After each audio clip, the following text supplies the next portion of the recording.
اعوذ باللہ من الشیطان الرجیم، بسم اللہ الرحمن الرحیم۔ سید آفیشیل چینل کے دوستوں، السلام علیکم ورحمۃ اللہ وبرکاتہ۔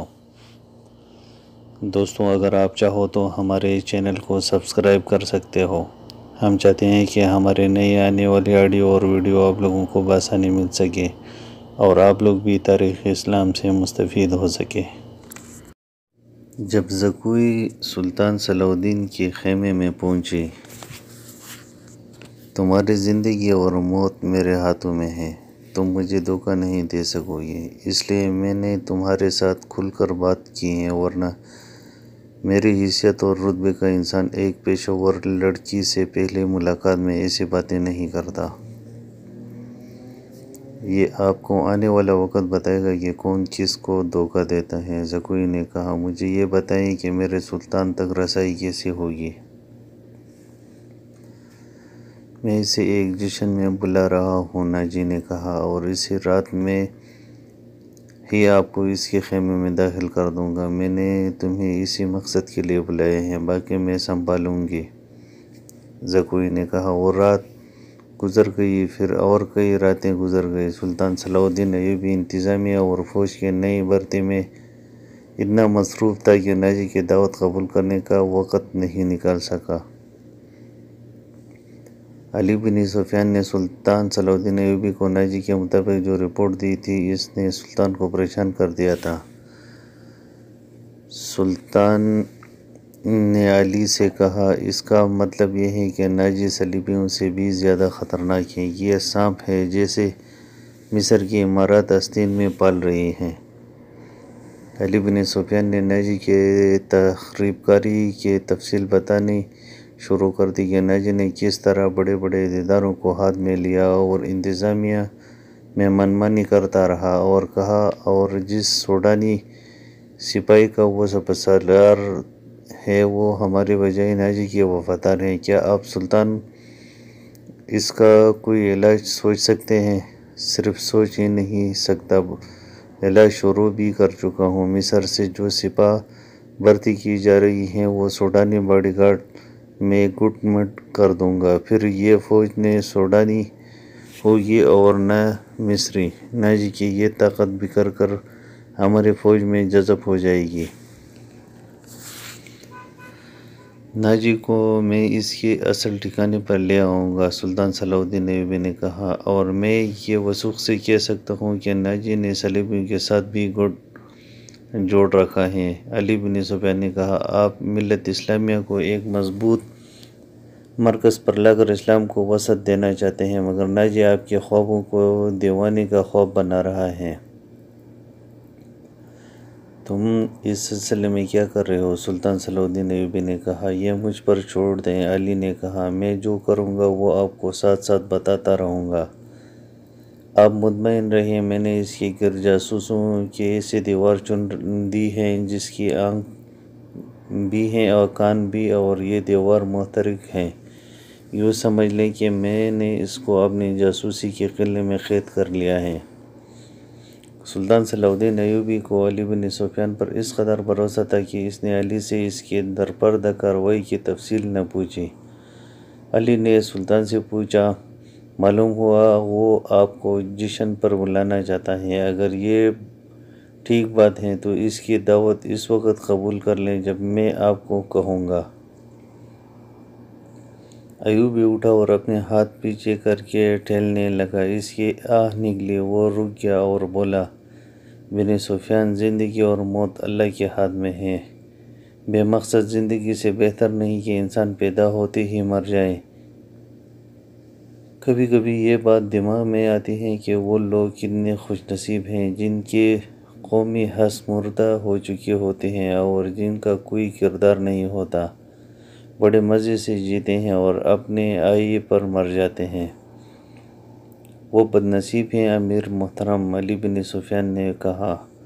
ہاں بن سفیان، میں جب انہیں خوش نصیب کہتا ہوں تو پتہ نہیں کون میرے کانوں میں یہ بات ڈال دیتا ہے جو تم نے کہی، مگر سوچتا ہوں کہ اگر ہم نے تاریخ کا دائرہ اس موڑ پر نہ بدلا تو ملت اسلامیہ صحراؤں وادیوں میں گم ہو جائے گی۔ ملت کی خلافت 3 حصوں میں تقسیم ہو گئی ہے۔ امیر منمانی کر رہے ہیں اور صلیبیوں کا اعلی کار بن رہے ہیں۔ مجھے اس بات کا ڈر بھی ہے کہ اگر مسلمان زندہ بھی رہے تو وہ ہمیشہ صلیبیوں کے غلام اور اعلی کار بنے رہیں گے۔ وہ اس پر خوش ہوں گے کہ وہ زندہ ہیں مگر قوم کی حیثیت سے وہ مردہ ہوں گے۔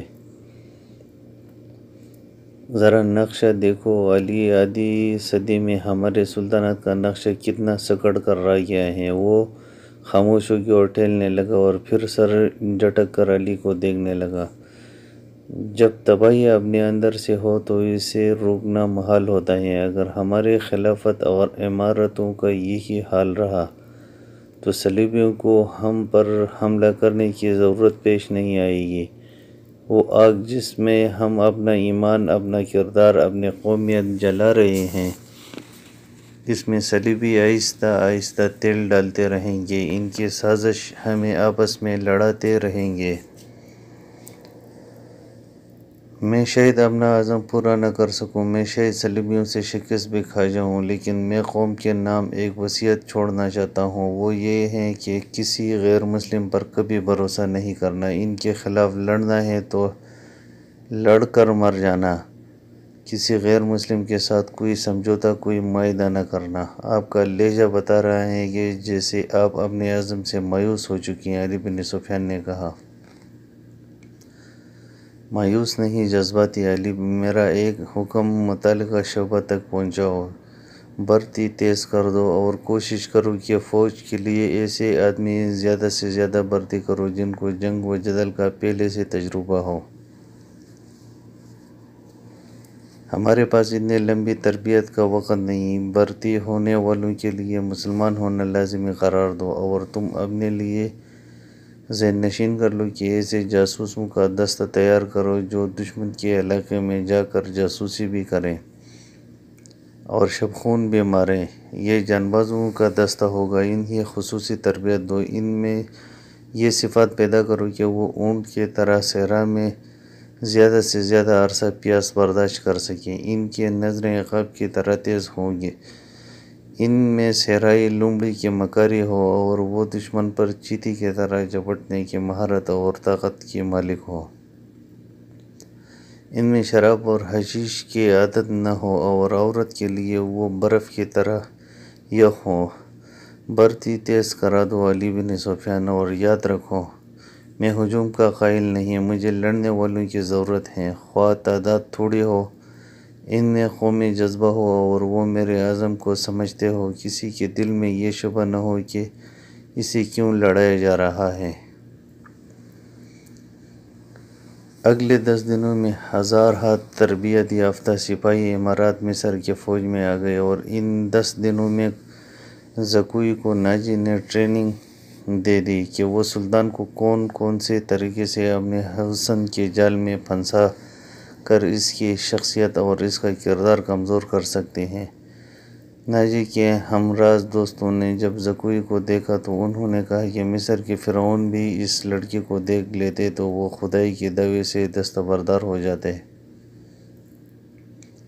ناجی کا جاسوسی کا اپنا نظام تھا، بہت تیز اور دلیر۔ وہ معلوم کر چکا تھا کہ علی بن سفیان سلطان کا خاص مشیر ہے اور عرب کا مانا ہوا سراغ رساں ہے۔ اس نے علی کے پیچھے اپنے جاسوس چھوڑ دیے تھے اور علی کو قتل کرنے کا منصوبہ بھی تیار کیا تھا۔ زکوی کو ناجی نے سلطان صلاح الدین ایوبی کو اپنے جال میں پھنسانے کے لیے تیار کیا تھا، لیکن وہ محسوس نہیں کر سکا کہ مراکش کے رہنے والے یہ لڑکے خود اس کے اپنے اعصاب پر سوار ہو گئے ہیں۔ وہ صرف شکل و صورت ہی کی دلکش نہیں تھی، اس کی باتوں میں ایسا جادو تھا کہ ناجی اس کو اپنے پاس بٹھا کر باتیں ہی کیا کرتا تھا۔ اس نے 2 ناچنے گانے والیوں سے نگاہ پھیر لی جو اس کی منظور نظر تھیں۔ 3-4 راتوں سے ناجی نے اس لڑکی کو اپنے کمرے میں بلایا بھی نہیں تھا۔ ناجی سونے کے انڈے دینے والی مرغی تھی جو ان کی آغوش سے زکوی کی آغوش میں چلے گئے تھے۔ انہوں نے زکوی کو راستے سے ہٹانے کی ترکیب شروع کر دی۔ وہ آخر اس نتیجے پر پہنچے کہ اسے قتل کیا جائے، لیکن اس کو قتل کرنا اتنا آسان نہ تھا، کیونکہ ناجی نے اسے جو کمرہ دیا تھا اس پر 2 محافظوں کا پہرا ہوا کرتا تھا۔ اس کے علاوہ یہ دونوں لڑکیاں اس مکان سے بلا اجازت نہیں نکل سکتی تھیں جو ناجی نے انہیں دے رکھا تھا۔ انہوں نے حرم کی خادمہ نوکرانی کو اعتماد میں لینا شروع کیا۔ وہ اس کے ہاتھوں زکوی کو زہر دینا چاہتی تھی۔ علی بن سفیان نے سلطان صلاح الدین ایوبی کا محافظ دستہ بدل دیا۔ یہ سب امیر مصر کے پرانے باڈی گارڈز تھے۔ اس کی جگہ علی نے ان سپاہیوں میں سے باڈی گارڈز کا دستہ تیار کیا جو نئے آئے تھے۔ یہ جانبازوں کا نیا دستہ تھا جو سپاہیگری میں بھی بے طاق تھا، اور جذبے کے لحاظ سے ہر سپاہی اس دستے کا اصل میں مرد مجاہد تھا۔ ناجی کو یہ تبدیلی بالکل بھی پسند نہیں آئی تھی، لیکن اس نے سلطان صلاح الدین ایوبی کے سامنے اس تبدیلی کی بے حد تعریف کی اور اس کے ساتھ ہی درخواست کی کہ سلطان صلاح الدین ایوبی اس کی دعوت کو قبول کریں۔ سلطان صلاح الدین ایوبی نے اس کو جواب دیا کہ وہ ایک دن میں اس کو بتائے گا کہ وہ کب ناجی کی دعوت قبول کرے گا۔ ناجی کے جانے کے بعد سلطان صلاح الدین ایوبی نے علی سے مشورہ کیا کہ وہ دعوت پر کب جائیں۔ علی نے مشورہ دیا کہ اب وہ کسی بھی روز دعوت کو قبول کریں۔ دوسرے دن سلطان صلاح الدین ایوبی نے ناجی کو بتایا کہ وہ کسی بھی رات دعوت پر آ سکتا ہے۔ ناجی نے سلطان صلاح الدین ایوبی کو 3 دن کے بعد کی دعوت دی اور بتایا کہ یہ دعوت کم اور جشن زیادہ ہوگا، اور یہ جشن شہر سے دور صحرا میں مشعلوں کی روشنی میں منایا جائے گا۔ ناچ گانے کا انتظام ہوگا، باڈی گارڈز کے گھوڑے اپنا کرتب دکھائیں گے، شمشیر زنی اور بغیر تلوار کے لڑائی کے مقابلے ہوں گے، اور سلطان صلاح الدین ایوبی کو رات وہی قیام کرنا پڑے گا۔ رہائش کے لیے خیمے نصب ہوں گے۔ سلطان صلاح الدین ایوبی پروگرام کی تفصیل سنتا رہا۔ اس نے ناچنے گانے پر اعتراض نہیں کیا تھا۔ ناجی نے ڈرتے اور جھجکتے ہوئے کہا، فوج کے بیشتر سپاہی جو مسلمان نہیں یا جو ابھی نیم مسلمان ہیں، کبھی کبھی شراب پیتے ہیں۔ وہ شراب کے عادی نہیں، لیکن وہ اجازت چاہتے ہیں کہ جشن میں انہیں شراب پینے کی اجازت دی جائے۔ آپ ان کے کمانڈر ہو، آپ چاہتے ہو تو ان کو اجازت دے دیجیے، نہ چاہیں تو میں آپ پر اپنا حکم مسلط نہیں کرنا چاہتا، سلطان صلاح الدین ایوبی نے کہا۔ سلطان صلاح الدین ایوبی کا اقبال بلند ہو، میں کون ہوتا ہوں اس کام کی اجازت دینے والا جس کو آپ سخت ناپسند کریں؟ ناجی نے کہا، انہیں اجازت دے دیں کہ جشن کی رات ہنگامہ آرائی اور بدکاری کے سوا سب کچھ کر سکتے ہیں۔ اگر شراب پی کر کسی نے ہلا گلا کیا تو اس کو سخت سزا دی جائے گی۔ سلطان صلاح الدین ایوبی نے کہا۔ یہ خبر جب سلطان صلاح الدین ایوبی کے سپاہیوں تک پہنچی کہ ناجی سلطان صلاح الدین ایوبی کے اعزاز میں جشن منعقد کر رہا ہے اور اس میں ناچ گانا بھی ہوگا، شراب بھی ہوگی، اور سلطان صلاح الدین ایوبی نے اس جشن کی دعوت ان سب خرافات کے باوجود بھی قبول کی ہے، تو وہ ایک دوسرے کا منہ دیکھتے رہے۔ کسی نے کہا کہ ناجی جھوٹ بولتا ہے اور دوسروں پر اپنا رعب ڈالنا چاہتا ہے، اور کسی نے کہا ناجی کا جادو سلطان صلاح الدین ایوبی پر بھی چل گیا۔ یہ رائے ناجی کے ان افسروں کو بھی پسند آئی جو ناجی کے ہم نوالہ اور ہم پیالہ تھے۔ سلطان صلاح الدین ایوبی نے چارج لیتے ہی ان کی عیش و عشرت، شراب اور بدکاری حرام کر دی تھی۔ سلطان صلاح الدین ایوبی نے ایسا سخت ڈسپلن رائج کیا کہ کسی کو بھی پہلے کی طرح اپنے فرائض سے کوتاہی کی جرأت نہیں ہوتی تھی۔ وہ اس پر خوش تھے کہ نئے امیر مصر نے ان کو رات کی شراب کی اجازت دی تھی، تو کل خود بھی ان سب چیزوں کا رسیا ہو جائے گا۔ صرف علی بن سفیان تھا جسے معلوم تھا کہ سلطان نے ان سب خرافات کی اجازت کیوں دی تھی۔ جشن کی شام آ گئی۔ ایک تو چاندنی رات تھی۔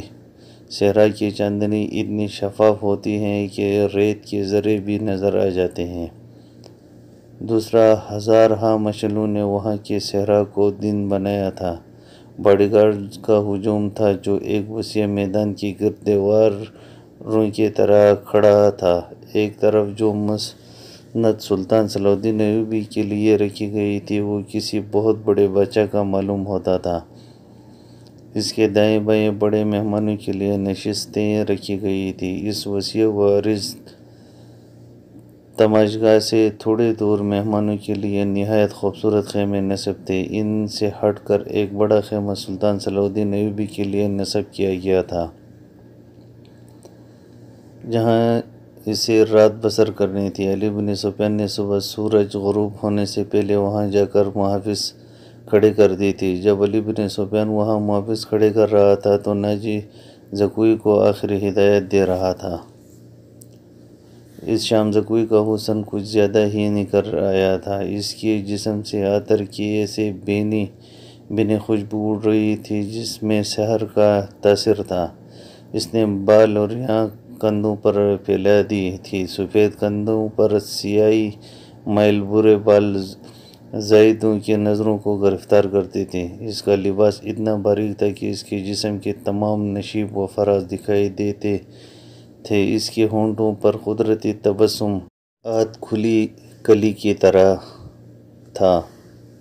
ناجی نے اس کو سر سے پاؤں تک دیکھا۔ تمہارے حسن کا شاید سلطان صلاح الدین ایوبی پر اثر نہ ہو تو اپنی زبان استعمال کرنا، وہ سبق بھولنا نہیں جو میں اتنے دنوں سے تمہیں پڑھا رہا ہوں، اور یہ بھی نہ بھولنا کہ اس کے پاس جا کر اس کے لونڈے نہ بن جانا۔ انجیر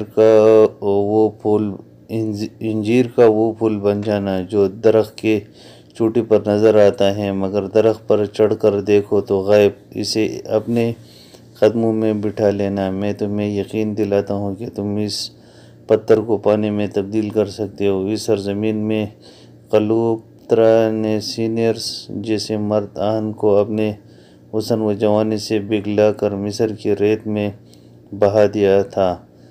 کلیوپاترا تم سے زیادہ خوبصورت نہیں تھی۔ میں نے تم کو جو سبق دیا ہے وہ کلیوپاترا کی چالیں تھی۔ عورت کی یہ چالیں کبھی ناکام نہیں ہو سکتی۔ ناجی نے کہا۔ زکوی مسکرا رہی تھی اور بڑے غور سے سن رہی تھی۔ مصر کی ریت نے ایک اور حسین کلیوپاترا کو حسین ناگن کی طرح جنم دیا تھا۔ مصر کی تاریخ اپنے آپ کو دہرانے والی تھی۔ سورج غروب ہوا تو مشعلیں جل اٹھیں۔ سلطان صلاح الدین ایوبی گھوڑے پر سوار آ گیا۔ سلطان کے آگے پیچھے دائیں بائیں اس محافظ دستے کے گھوڑے تھے جو علی بن سفیان نے منتخب کی تھی۔ اسی دستے میں سے ہی اس نے 10 محافظ شام سے پہلے ہی یہاں لا کر سلطان صلاح الدین ایوبی کے خیمے کے گرد کھڑے کر دی تھی۔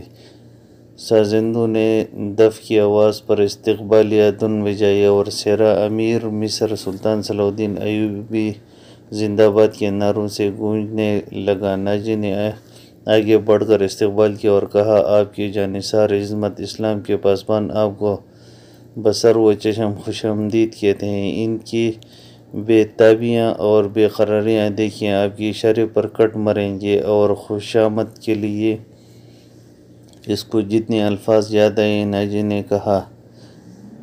نے کہہ دیا۔ یوں ہی سلطان صلاح الدین ایوبی اپنے شاہانہ نشست پر بیٹھا۔ سر پر دوڑتے گھوڑوں کے ٹاپوں کی آوازیں سنائی دینے لگیں۔ گھوڑے جب روشنی میں آئے تب اس نے دیکھا کہ 4 گھوڑے دائیں سے اور 4 بائیں سے آ رہے تھے۔ ہر ایک پر ایک سوار تھا اور اس کے پاس ہتھیار نہیں تھے۔ وہ ایک دوسرے کے آمنے سامنے آ رہے تھے۔ صاف ظاہر تھا کہ وہ آپس میں ٹکرا جائیں گے۔ کسی کو معلوم نہیں تھا کہ وہ کیا کریں گے۔ وہ ایک دوسرے کے قریب آئے تو سوار رکابوں میں پاؤں جمائے کھڑے ہوئے۔ پھر انہوں نے لگامیں ایک ایک ہاتھ میں تھام لیں اور دوسرے بازو پھیلا دی۔ دونوں اطراف کے گھوڑے بالکل آمنے سامنے آ گئے اور سواروں کے دونوں پرے ایک دوسرے سے الجھ گئے۔ سواروں نے ایک دوسرے کو پکڑنے اور گرانے کی کوشش کی۔ سب گھوڑے جب آگے نکل گئے تو 2 سوار جو گھوڑوں سے گر گئے تھے ریت پر قلابازیاں کھا رہے تھے۔ ایک طرف کے ایک سوار نے دوسرے طرف کے ایک سوار کو ایک بازو میں جکڑ کر اسے گھوڑے سے اٹھا لیا تھا اور اسی اپنے گھوڑے پر لاد کر لے جا رہا تھا۔ ہجوم نے اس قدر شور برپا کیا تھا کہ اپنی آواز خود کو سنائی نہیں دے رہی تھی۔ یہ سوار اندھیرے میں غائب ہوئے تو دونوں اطراف سے اور چار گھوڑے سوار آئے اور مقابلہ ہوا۔ اس طرح 8 مقابلے ہوئے۔ اس کے بعد شتر سوار آئے، پھر گھوڑا سواروں اور شتر سواروں نے کئی کرتب دکھائے۔ اس کے بعد تیغ زنی اور بغیر ہتھیاروں کے لڑائی کے مظاہرے ہوئے جن میں کئی ایک سپاہی زخمی ہوئے۔ سلطان صلاح الدین ایوبی شجاعت اور بہادری کے ان مقابلوں میں جذب ہو کر رہ گیا تھا۔ اسے ایسی ہی بہادر فوج کی ضرورت تھی۔ سلطان صلاح الدین ایوبی نے علی بن سفیان کے کان میں کہا، اگر اس فوج میں اسلامی جذبہ بھی ہو تو میں اسی فوج سے ہی صلیبیوں کو گھٹنے پر بٹھا سکتا ہوں۔ علی بن سفیان نے وہی مشورہ دیا جو اس نے پہلے دیا تھا۔